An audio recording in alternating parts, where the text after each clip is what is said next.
how I went from this to this. By implementing a temperature and humidity system for my flat, using a Raspberry Pi as my server and HT20 sensors that communicate via D1 minis. Let's hand over to the voiceover guy that will take us through part 1, where we cover the context and the background. Over to you, mate.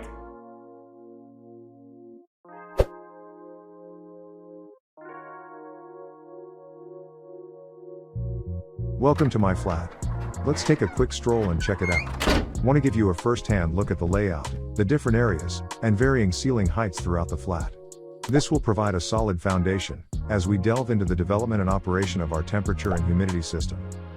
We are first met by this low ceiling entry corridor. Next up, we've got our living room, which I will fondly refer to as the VIP room. Don't worry, I do have a lot more over-the-top names to come. Right beside it, we have the lounge. These rooms are separated by these grand double doors and boast the same lofty high ceiling. You could almost fit an NBA basketball hoop up there, with just enough clearance for the ball to sail through. Now to the kitchen, which I call the master chef's. Perfect for making some culinary magic and chilling out with a cup of coffee. It's got a more normal ceiling height. Out onto our huge wooden deck terrace, where you can soak up some rays, or as is more often in this part of the world, some nice rain. It does have some great views all year round. Let's swing back to the entry corridor and check out the rest of the flat. Run, Forrest, run! Welcome to my high-tech area, formerly known as the second bedroom, but now transformed into my PC room. This is where I clock in for work, and dive into my creative projects during downtime. Surprisingly, it shares the same lofty ceilings as the VIP room and lounge. Before we move forward, it's worth noting that all the areas we've explored so far, except for the terrace, are beneath the third floor flat. However, the next areas we'll visit have direct roofing above them. This roof currently has wooden decking. Next we have the bathroom, which is not fully separated with the corridor. Instead, they're divided by a low frame door with tinted windows on each side. We have a nicely placed corridor window to let some steam out. The bathroom boasts a decent ceiling height, matching that of the master chef's. And last stop, the master bedroom. It's a spacious retreat with a huge full double window that spans the entire back wall, offering a panoramic view and flooding the room with natural light. It has slightly lower ceiling than the bathroom and the master chef's, by just a couple of centimeters. Let's look what is behind some of the walls. As you can see, one side of the flat has an attached building,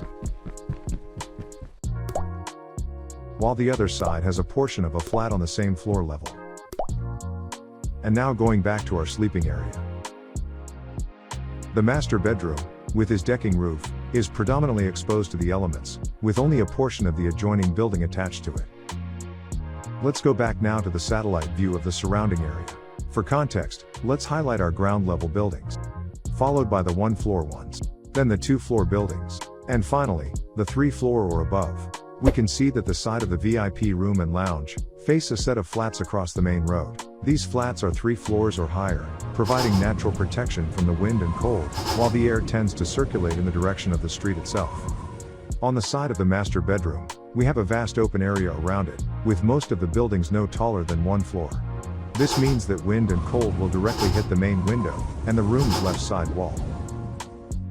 The last element to cover is our central heating setup. We have a gas boiler, located in the corner of the bathroom. Then we have a number of radiators. The largest one by volume is in the master bedroom, followed by the VIP room, then lounge, and high-tech area. Then slightly smaller ones, in the bathroom, and master chef's. Finally, the central heating thermostat is currently located on the wall of the VIP room. So there you have it, a quick tour of my flat and its surrounding areas. Thanks for watching. Next, in part 2, we will reveal how it all began.